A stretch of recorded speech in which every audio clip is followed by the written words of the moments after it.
SMK Negeri 1 Wadas Lintang terletak di Jalan Somo Gede, kilometer 0,3 Trimulyo, Kecamatan Wadas Lintang, Kabupaten Wonosobo. Merupakan sekolah menengah kejuruan favorit, berdiri pada tahun 2011 di atas lahan seluas 21.518 meter persegi. Didukung 58 tenaga pengajar yang kompeten, SMK Negeri 1 Wadas Lintang siap mencetak siswanya menjadi generasi muda yang terampil, ahli, dan siap kerja.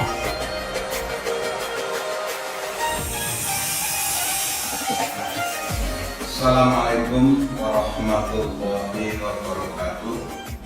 Saya Jogjono SPD MPD, Kepala SMK Negeri 1 Wadas Lintang, ingin menyampaikan atau mengomongkan apa yang menjadi desain besar kita, cita-cita besar kita di dalam memenuhi kebutuhan peserta didik melalui visi dan misi yang telah kita canangkan. Yang menjadi visi kita keluarga besar SMK Negeri 1 Wadas Lintang adalah menghasilkan lulusan yang berakhlak mulia, siap mandiri berwirausaha, siap bekerja, berbekal ilmu pengetahuan dan teknologi, dan berwawasan lingkungan. Untuk mencapai tujuan mulia dan besar itu perlu diusahakan berbagai cara. Salah satunya adalah di dalam pembelajaran menanamkan keimanan dan ketakwaan terhadap Tuhan Yang Maha Esa sesuai dengan agama dan budaya masing-masing melalui pengalaman belajar yang mereka dapatkan. Yang kedua, di dalam pembelajaran juga membina kemandirian melalui kegiatan pembiasaan, kewirausahaan, dan pengembangan yang terencana dan berkesinambungan. Yang ketiga, mengembangkan bidang ilmu dan pengetahuan serta teknologi sesuai dengan kompetensi yang ada dari masing-masing kompetensi keahlian. Dan yang keempat adalah membiasakan perilaku yang mengedepankan, mengutamakan, memperdulikan lingkungan sekitar kita.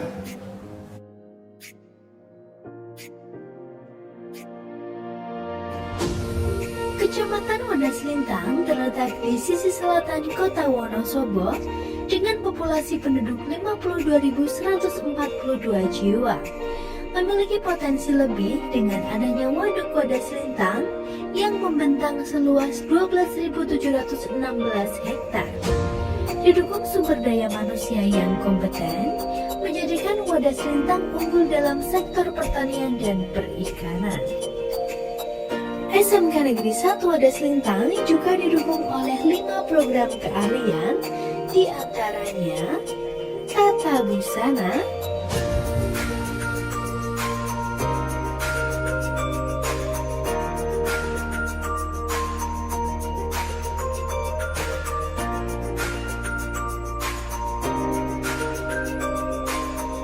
teknik kendaraan ringan otomotif,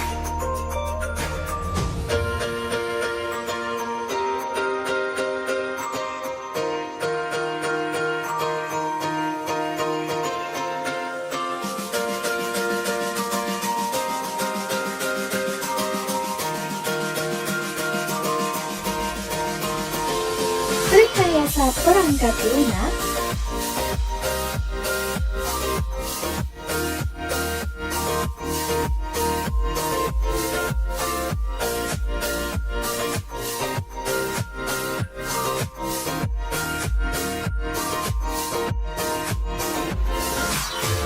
teknik instalasi tenaga listrik,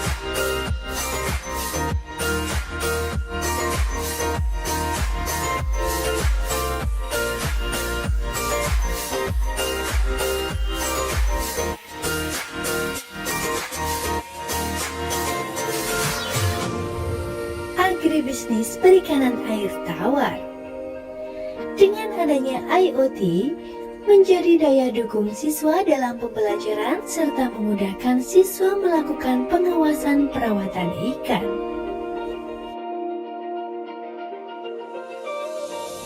Bursa Kerja Khusus.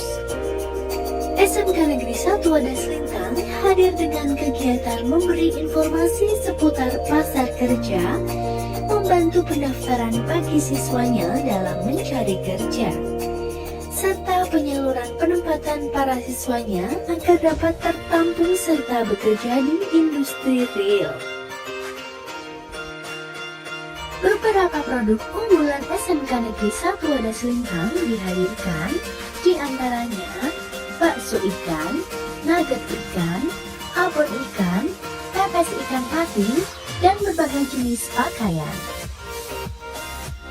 Selain itu, untuk mendukung keterampilan siswa, organisasi dan beberapa kegiatan ekstrakurikuler dihadirkan, di antaranya OSIS, Pramuka, PMR, bola voli, pencak silat, sepak takraw, rohis, drum band, jurnalistik, dan seni tari.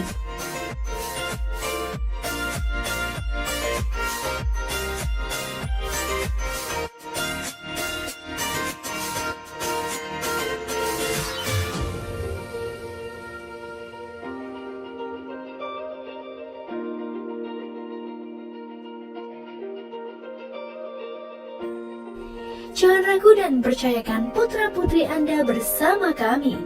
SMK Negeri 1 Wadas Lintang, luar biasa.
Naren!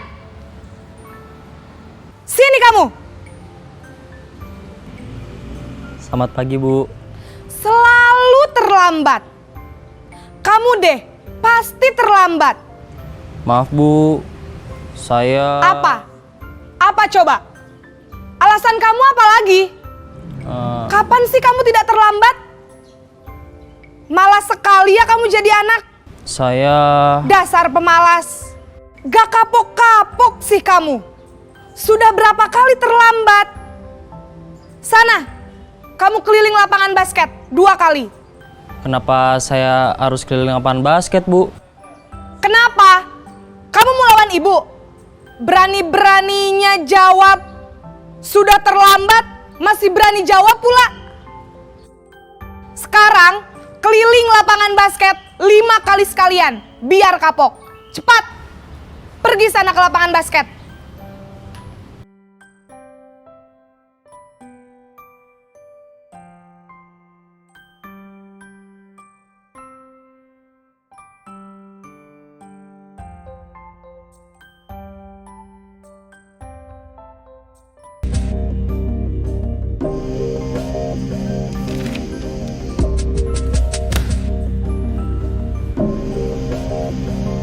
Naren!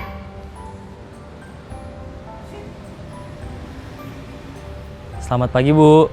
Naren. Kamu kenapa terlambat lagi, nak? Ya Tuhan, Naren. Kamu senang ya bikin ibu susah ya? Kalau kamu terlambat lagi, nanti ibu yang ditegur bapak kepala sekolah, nak. Disangka ibu tidak bisa membina kamu. Duh, gimana ini? Maaf, Bu. Duh Gusti Naren. Kamu suka ya kalau ibu ditegur bapak kepala sekolah? Terus, sekarang ibu harus tulis apa ini di buku absen? Ini kamu sudah sering terlambat loh. Ibu harus apa coba? Maaf, Bu. Maaf sekali. Ya sudah, lain kali jangan bikin ibu susah lagi ya nak ya. Ibu tidak akan kuat lagi kalau kamu begini terus. Bisa jantungan kalau ibu ditegur bapak kepala sekolah. Sana cepat ke kelas. Maaf ya, Bu. Maaf sekali.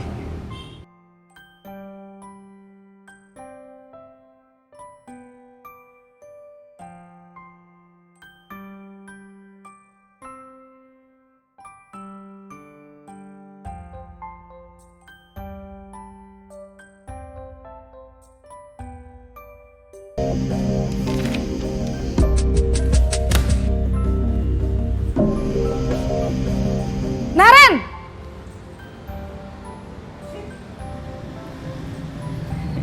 Selamat pagi, Bu. Wah, sudah jam berapa ini nak? Terlambat lagi ya sayang. Iya, Bu. Habis ibu saya lupa bangunkan saya, Bu. Kamu malah menyalahkan ibu kamu. Kamu bukannya anak yang larinya paling kenceng. Kok terlambat sih? Iya, Bu. Saya memang terlambat bangun tadi.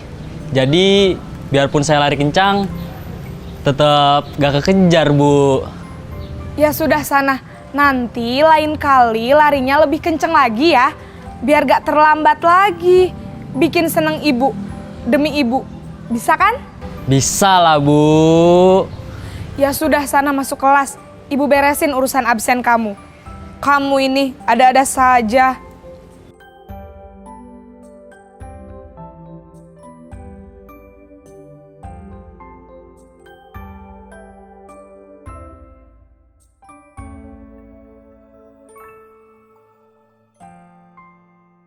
Selamat pagi, Bu. Naren, apa peraturan sekolah kita tentang jam berapa kita harus masuk sekolah, nak? Kita harus di sekolah jam 7, Bu. Iya betul, sekarang sudah jam 7.20. Naren sudah tahu konsekuensinya jika terlambat hadir. Paham, Bu. Saya harus tinggal kelas pas jam istirahat selama 20 menit. Iya benar, konsekuensinya demikian. Jadi nanti jam 9.30 pas istirahat, kamu harus tinggal di kelas, kerjakan tugas tambahan untuk ketertinggalan kamu, ya? Baik, Bu.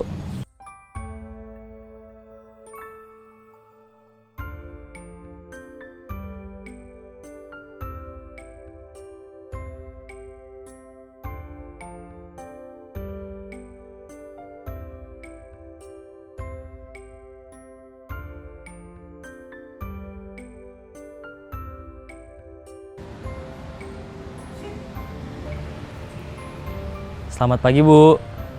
Selamat pagi, Naren. Maaf, Bu. Saya terlambat. Iya, sekolah masuknya jam 7, sekarang sudah jam 7.20. Jadi sekarang bagaimana ini, Naren? Maaf, Bu. Saya lupa setel alarm saya semalam. Baiklah, menurut kamu, keyakinan sekolah yang mana yang perlu kamu tingkatkan? Menghargai diri sendiri dan orang lain mungkin ya, Bu. Setuju. Jadi, apakah Naren meyakini prinsip saling menghormati tersebut? Iya, Bu. Saya meyakininya. Apakah Naren bersedia memperbaiki masalah keterlambatan ini? Bersedia, Bu. Bagaimana kamu akan perbaiki masalah keterlambatan ini? Saya akan coba untuk tidak lupa menyetel alarm saya, Bu. Baik, kalau Naren lupa menyetel alarm di rumah, ada orang yang kira-kira bisa bantu mengingatkan tidak? Ada, Bu. Kakak saya, Kak Ema. Ada lagi selain Kak Ema? Selain Kak Ema, ada ibu saya. Baik, jadi yang mengingatkan Naren adalah Kak Ema dan ibu kamu ya? Kira-kira akan mulai setel alarm kapan nih, Naren? Setelah pulang sekolah, akan segera saya lakukan. Baik, jadi Naren akan setel alarm untuk bangun besok pagi dan akan diingatkan oleh kakak dan ibunda Naren ya. Ada lagi yang mungkin perlu dilakukan, Naren? Agar tidak terlambat bangun lagi. Tidak ada, Bu. Baik, Naren. Terima kasih untuk kerjasama kamu. Sekarang kamu perlu kembali ke kelas untuk belajar. Baik, Bu. Terima kasih.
Waalaikumsalam warahmatullahi wabarakatuh. Terima kasih atas kedatangan dari Bapak Ibu guru hebat semua.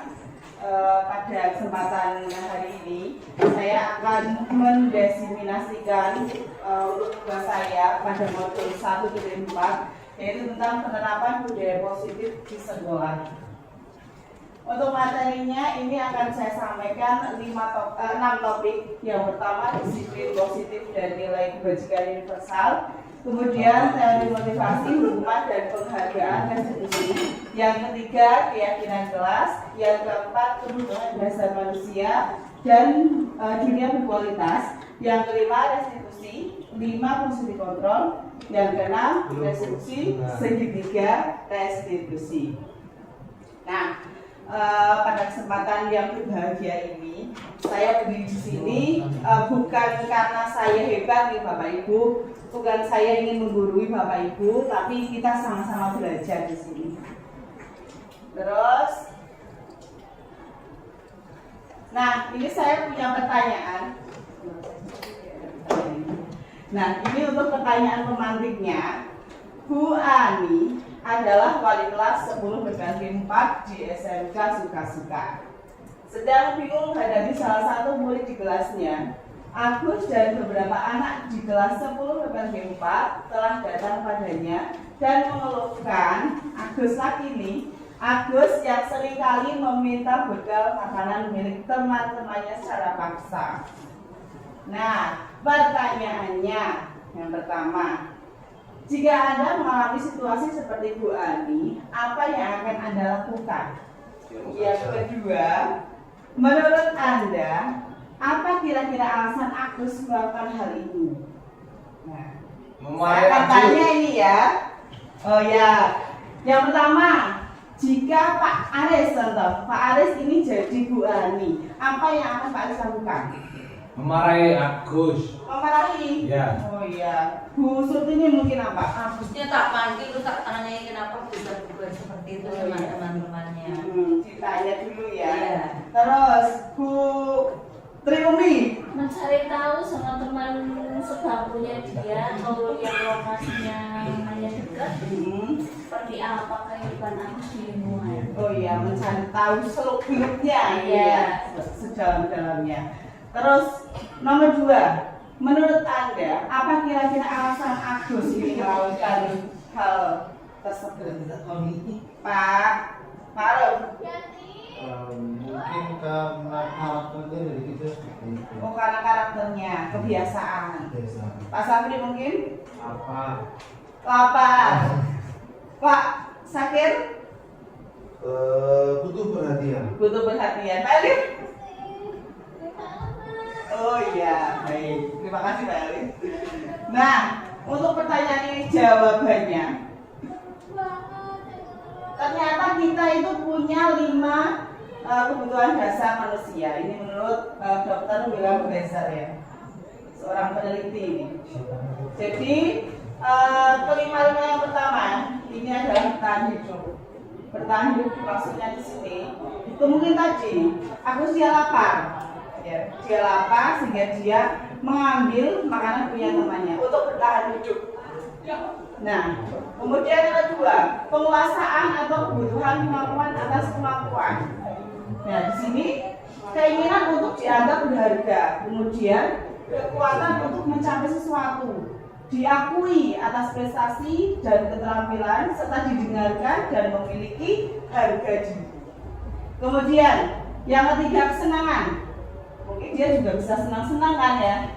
Saya senang ketika saya mencicipi makanan punya teman-teman yang lain. Nah, contohnya seperti itu.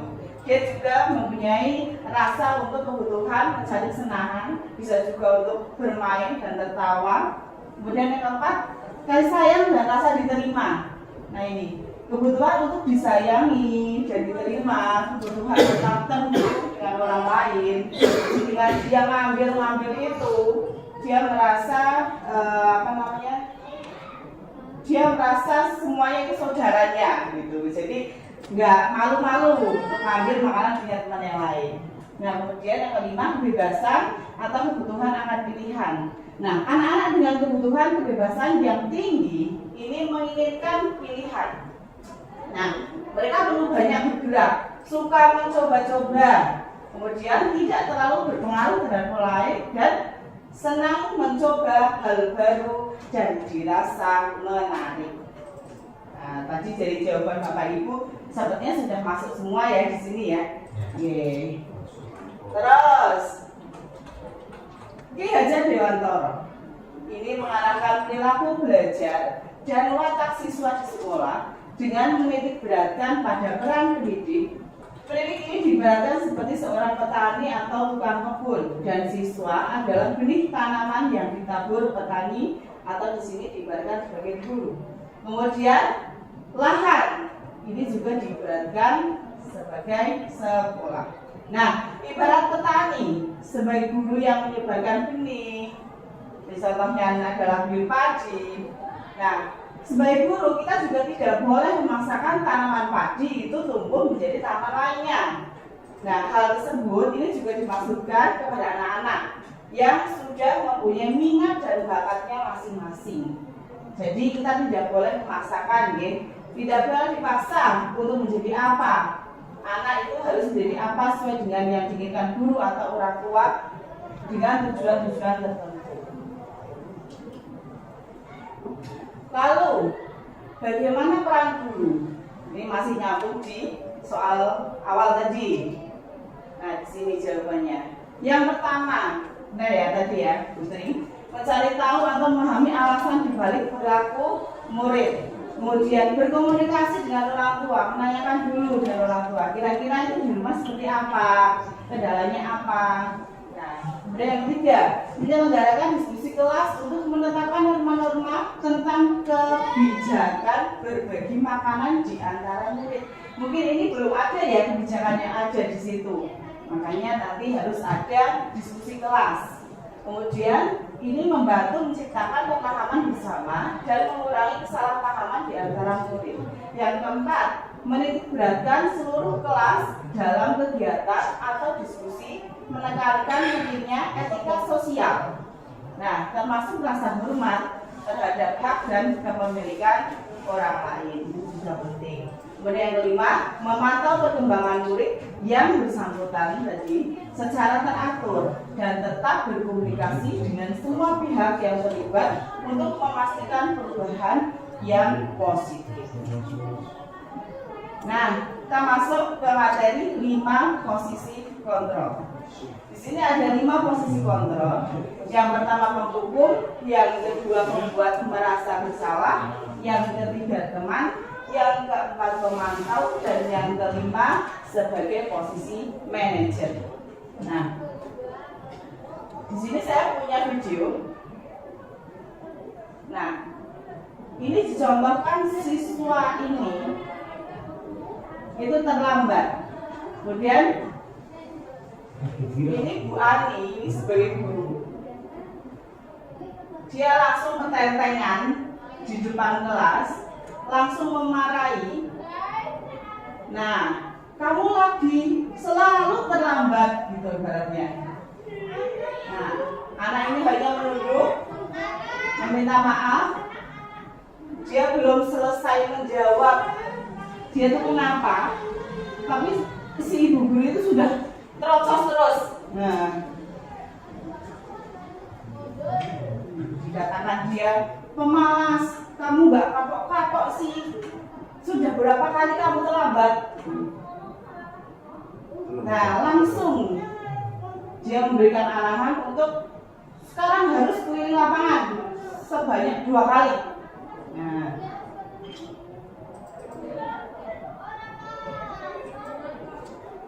jadi anak ini mau menjawab dia itu kenapa, belum sampai menjawab udah dipotong terus sama ibu gurunya. Nah, tambah lagi, dia memberikan hukuman lagi.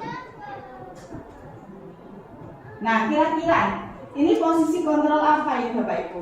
Menghukum. Menghukum. Menghukum ya itu. Hukum ya. Iya.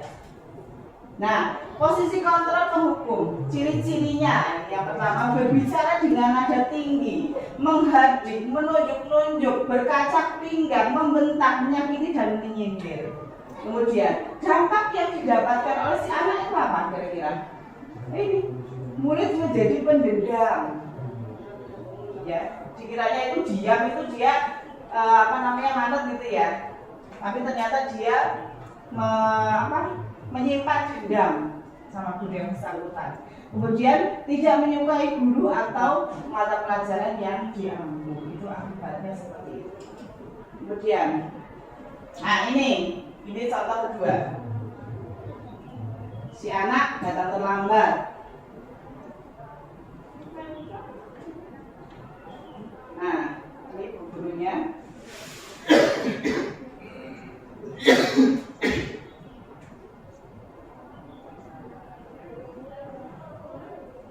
Naren, kamu kenapa terlambat lagi nak? Ya Tuhan, gitu ya. Kata-katanya tidak seperti tadi ya. Ini agak mendayu-dayu ini. Senang ya bikin ibu salah. Nanti ibu disangka tidak bisa bina kamu.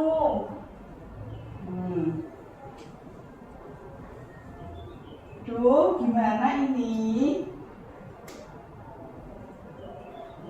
Sehingga anak merasa bersalah. Maaf bu, dia beberapa kali bilang maaf bu. Nah ini bu gurunya selalu mengatakan hal-hal yang kira-kiranya bisa membuat si anak ini merasa bersalah karena tadi beberapa kali minta maaf. Nah ini adalah posisi kontrol guru sebagai pemberi rasa bersalah. Nah, pembuat rasa bersalah yang pertama, suaranya lembut, tenang dia. Kata-katanya menyalahkan murid. Kamu kenapa sih terlambat terus gitu tadi ya. Kemudian guru akan menyatakan hal yang merasa kesalahan ada pada murid dengan membuat guru tersebut seolah-olah menderita. Yang paling menderita guru gue. Nah, dampak posisi pembuat rasa bersalah ini yang pertama, membuat murid jelas tadi merasa bersalah ya. Kemudian yang kedua, rendah diri dan menarik diri dari lingkungan. Akibatnya seperti ini. Ada nggak ini di antara Bapak Ibu di sini yang ada pada posisi kontrol ini? Tidak? Tidak? Pernah. Terus yang tiga.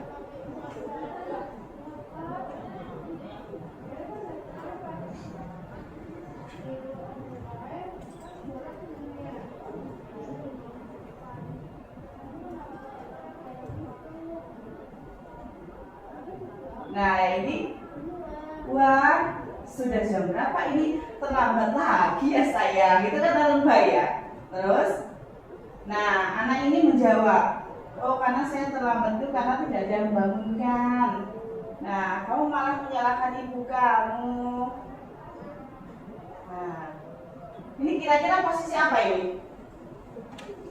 Sebagai teman itu Pak. Teman ya? Karena tadi bilangnya saya berarti teman. Nah kira-kira posisi kontrol sebagai teman ini bagus tidak ini Pak Ibu? Bagus. Ya. Ini udah ideal belum ini? Tahu sih belum soalnya.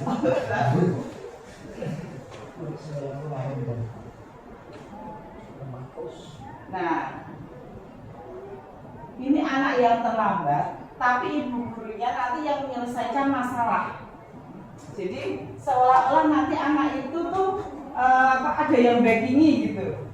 Nah, itu bagus nggak itu kira-kira? Nggak bagus ya. Berarti ini bukan termasuk posisi kontrol yang optimal ya di sekolah. Terus, nah ini tadi ciri-cirinya. Suara guru akan ramah. Kemudian yang kedua, cenderung bersenda-gurau untuk menghangatkan suasana. Kemudian dampak posisi teman yang pertama, murid akan bergantung kepada satu orang. Jadi dia merasa, oh ada yang begini, Nah, wali kelas saya itu baik sama saya, udah friend itu, udah teman saya itu. Nah, itu nanti dia akan merasa bergantung pada orang tersebut. Kemudian yang kedua, murid tidak mandiri dan tidak bisa berpikir untuk dirinya sendiri. Jadi selalu mengandalkan orang lain. Itu untuk dampak posisi teman. Ini video selanjutnya. Nah, di sini ibunya ini tanya, kamu tahu peraturan sekolah? Nah, dia jawab, kita harus berangkat jam 7. Nah, iya betul. Sekarang sudah jam 7. Kamu tahu konsekuensinya? Nah, dia jawab, paham ibu. Nah ini konsekuensinya, saya harus tinggal di kelas selama 20 menit.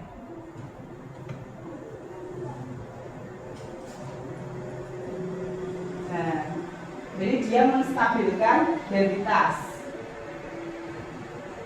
Nah, dari sini, ini kira-kira posisi kontrol apa ini? Pemantau saja ya. Pemantau. Jadi hanya memantau, tapi tidak memberikan apa? Hanya memantau, hanya tanya saja ya. Sudah belum sudah? Kamu tahu? Tahu. Nah, ini kira-kira sudah bagus belum ini kalau kita terapkan di sekolah? Atau mungkin Bapak Ibu ada yang sudah pernah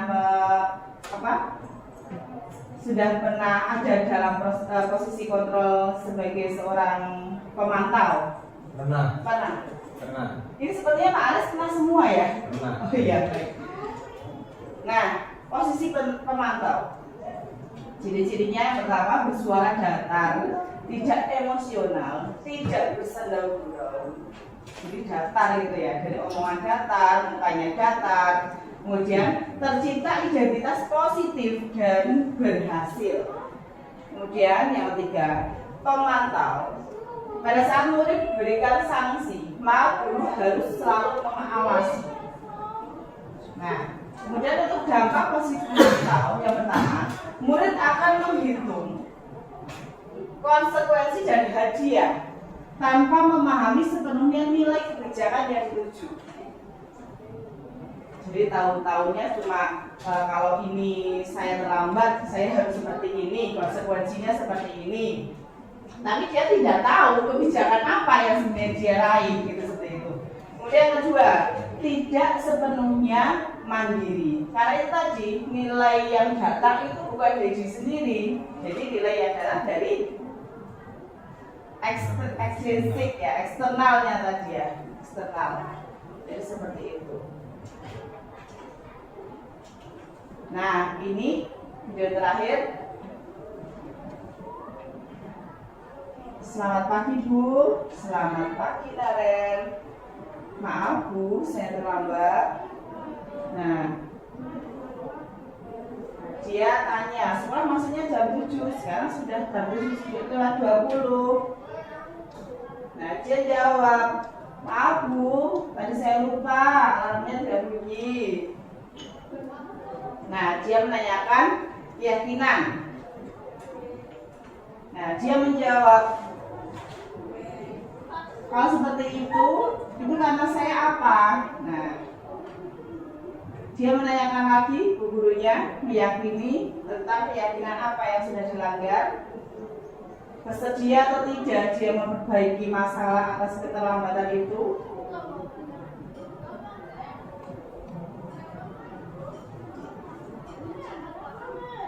Nah, akhirnya dia mendapatkan solusi sendiri dari apa yang sudah dia lakukan, kesalahan apa yang sudah dia lakukan.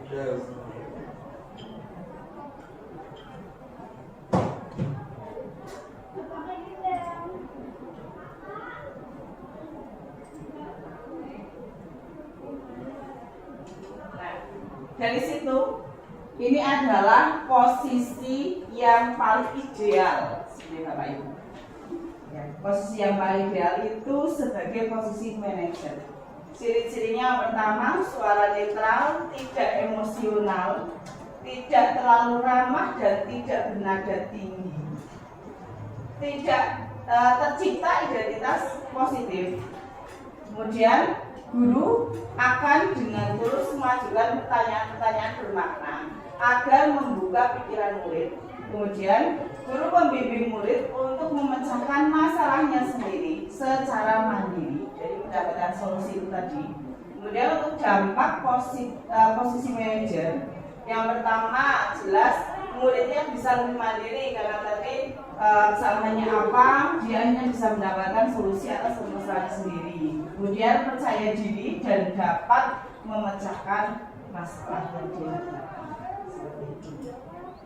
Nah, pertanyaannya, apa posisi kontrol yang selama ini Bapak Ibu lakukan kepada peserta didik? Dari kelima itu tadi ya. Coba Pemantau. Pemantau. Contohnya gimana Pak Aris sebagai pemantau? Tapi tinggal disamakan dengan aturan yang berlaku saja. Oh, karena sudah ada aturan gitu ya. Jadi hanya memantau gitu. Lainnya selama ini mengawasi tidak selama memantau itu? Ya. Oh iya. Jadi mereka akan tahu sendiri aturannya, dia melanggar apa, biar mereka juga menyelesaikan dengan konsekuensinya. Jika terlambat, konsekuensi yang ini silakan dilakukan untuk menyelesaikan masalah seperti ini. Dari situ kira-kira sudah ada nilai intrinsik belum yang muncul dari anak? Sebenarnya sulit untuk memunculkan motivasi intrinsik dari anak, tetapi karena memang sekarang kita masih sekolah kita masih menggunakan aturan, ya mau tidak mau kita selama ini juga tidak bisa merubah aturan itu dengan adanya pengetahuan yang baru dari kita sendiri, tetapi karena itu memang aturan sekolah ya kita jalankan. Mungkin bisa memberi masukan nanti ke sekolah untuk kedepannya bisa merubah aturan itu dengan sesuatu yang mungkin lebih baik lah. Terima kasih jawabannya Pak Aris. Kemudian, nah ini tadi seperti yang saya jelaskan ya tadi, dari kelima itu ada satu posisi ideal. Nah, ini mungkin nanti bisa diterapkan ya di sekolah ini. Nah ini di posisi manajer, ini guru dapat menerapkan disiplin positif yang berpihak pada murid, yang memerdekakan murid. Kemudian tujuan seorang guru yaitu menciptakan murid-murid yang mandiri, merdeka, dan bertanggung jawab. Nanti kita belajar bersama nih Bapak Ibu, karena saya juga memang belum bisa berada di posisi ideal ini. Nah ini, mari mulai berlatih dan bersemangat. Nah, kita masuk materi restitusi. Nah, di sini proses menciptakan posisi bagi siswa untuk memperbaiki kesalahan mereka sehingga mereka bisa kembali pada kelompoknya dengan karakter yang lebih kuat. Restitusi dapat membantu siswa lebih mempunyai tujuan. Nah, disiplin positif dan memperbaiki dirinya ketika berbuat kesalahan, sehingga bertemu win-win solution atau sama-sama menguntungkan. Nah, sehingga murid dan guru menghasilkan hubungan yang baik. Itu adalah restitusi. Nah, di segitiga restitusi ini yang pertama ada menstabilkan identitas. Yang kedua, validasi tindakan yang salah. Dan yang ketiga, menanyakan keyakinan. Di sini ada sebuah contoh kasus, Bapak Ibu. Contohnya, Sabrina ini terlambat ke sekolah dan tidak menggunakan sepatu hitam sesuai peraturan. Bapak Lukman menegurnya dan meminta Sabrina membuka sepatunya karena melanggar peraturan. Meskipun Sabrina meminta maaf dan berjanji tidak mengulangi kesalahannya, Pak Lukman tetap bersikeras. Akhirnya Sabrina harus menjalani hari sekolah tanpa sepatu dan merasa malu seharian. Ini kira-kira di tempat kita masih diberlakukan tidak ini seperti ini? Masih. Solusinya gimana ini kira-kira nantinya ke depannya? Yaitu memberikan masukan ke sekolah. Kalau memang sekolahan masih menggunakan itu, kita mau berubah. Kalau sekolahan mau berubah itu ya tidak apa-apa. Tetapi posisi kita hanya sifatnya karena kita bukan pemegang kendali aturan itu, maka hanya bisa memberikan masukan saat ini. Nah, dari contoh kasus tadi, ini soalnya gini. Bila Pak Lukman mengambil posisi seorang manajer, tadi yang paling ideal ya, apa yang akan dikatakannya? Nah, pertanyaan saya seperti apa yang akan diajukan ke Sabrina? Yang pertama tadi, segitiga institusi, menstabilkan identitas. Bisa ditanyakan seperti ini Bapak Ibu. Nah, kenapa terlambat hari ini? Mengapa tidak memakai sepatu sesuai dengan aturan sekolah kita?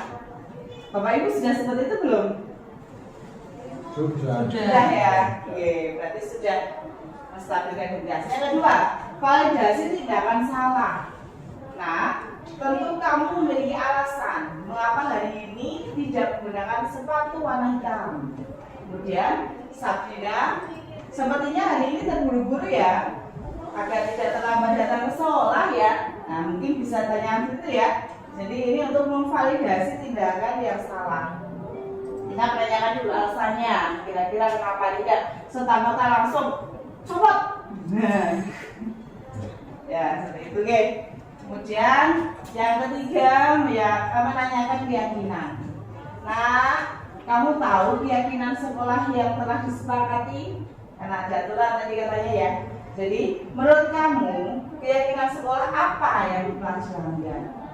Kemudian, apa kamu bersedia untuk memperbaiki kesalahan ini? Apa yang akan kamu lakukan supaya tidak terlambat lagi? Mungkin selama ini ya yang tidak kita tanyakan, ya. Mungkin selama ini kita hanya sampai sini. Dan dengan adanya ini, semoga nantinya kita bisa ada di posisi ideal sebagai seorang manajer dalam menangani setiap permasalahan anak yang ada di sekolah ini. Kemudian kesimpulannya, nih, untuk mewujudkan budaya positif ini memerlukan waktu yang tidak singkat dan melibatkan seluruh pihak di sekolah. Kami perlu bersama-sama bekerja menuju tujuan ini dengan semangat kolaborasi, dukungan, dan keikhlasan. Mari bergandeng tangan, mendukung satu sama lain, dan berkolaborasi untuk menciptakan budaya positif di sekolah kita demi kebaikan anak didik kita, kejayaan bangsa kita. Kemudian mari kita dengan tulus menempatkan diri kita, belajar saling memahami kebutuhan dasar peserta didik kita. Semoga proses ini memberikan dampak positif bagi sekolah kita dan membawa murid-murid menuju kebahagiaan dan keselamatan setinggi-tingginya. Ya, mungkin itu dari saya. Banyak kurangnya saya mohon maaf. Saya akhiri. Wassalamualaikum warahmatullahi wabarakatuh.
Selamat pagi Mbak Salsa.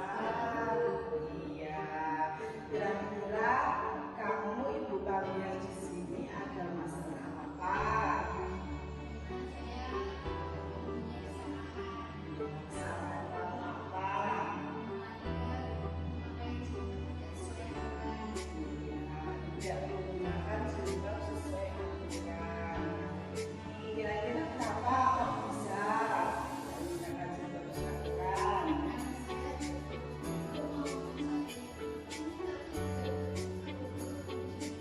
Oh gitu, kan sudah terlebih dulu ya kaki-kaki.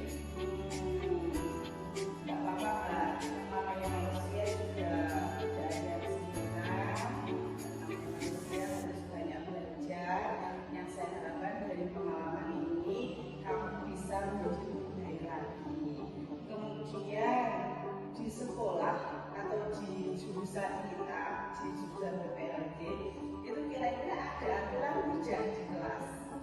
Ada. Aturannya apa?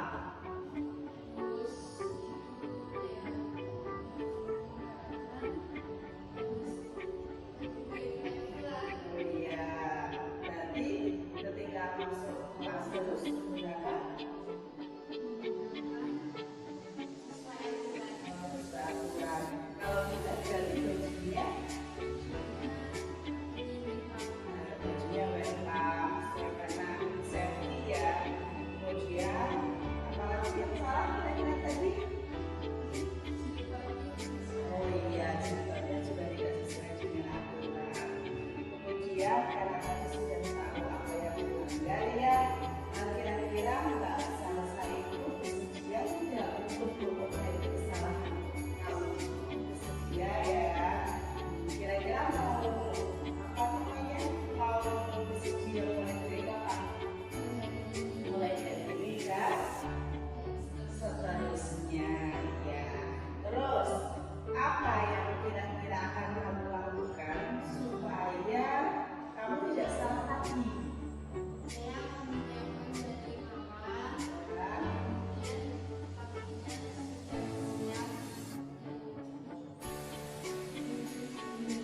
Ya, dan sudah siap dari semalam ya, siapkan dari semalam, kemudian nantinya tidak pakai, kemudian langsung berangkat ke sekolah.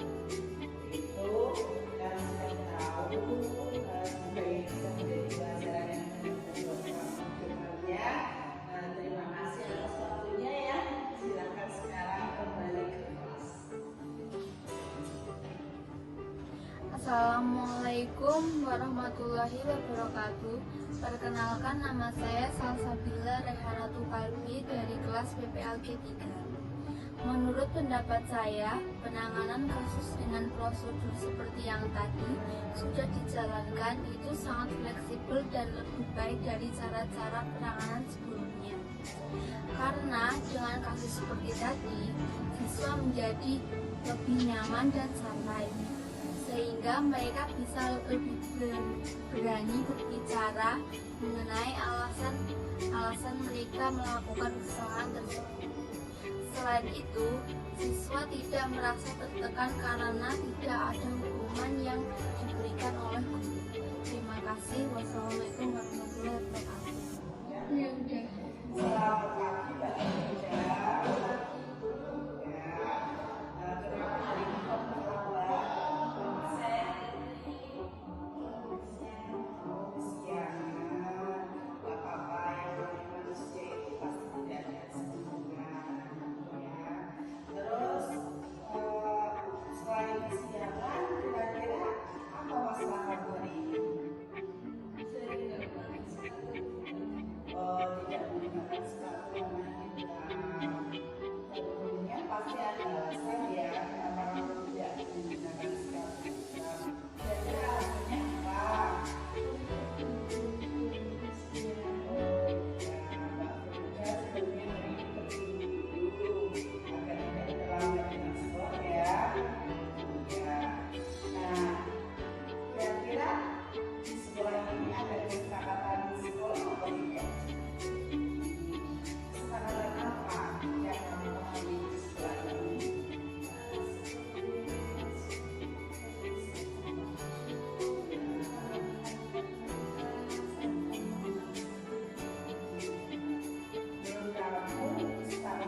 Assalamualaikum warahmatullahi wabarakatuh. Perkenalkan, nama saya Hairunisa Fitria Salsabila dari kelas 12 PPLK 3. Saya akan memberikan tanggapan mengenai prosedur penanganan kasus yang dapat dilaksanakan di sekolah. Menurut pendapat saya, prosedur penanganan kasus seperti tadi jauh lebih baik karena menggunakan cara-cara halus dan tidak menghakimi secara sepihak dari guru. Jadi murid itu lebih tenang ketika ditanya kepada guru kenapa mereka melakukan kesalahan, dan guru serta murid tidak menyebabkan kerenggangan dan tidak memberikan hukuman yang tidak adil menurut murid. Itu sih menurut saya, Bu. Terima kasih. Wassalamualaikum warahmatullahi wabarakatuh.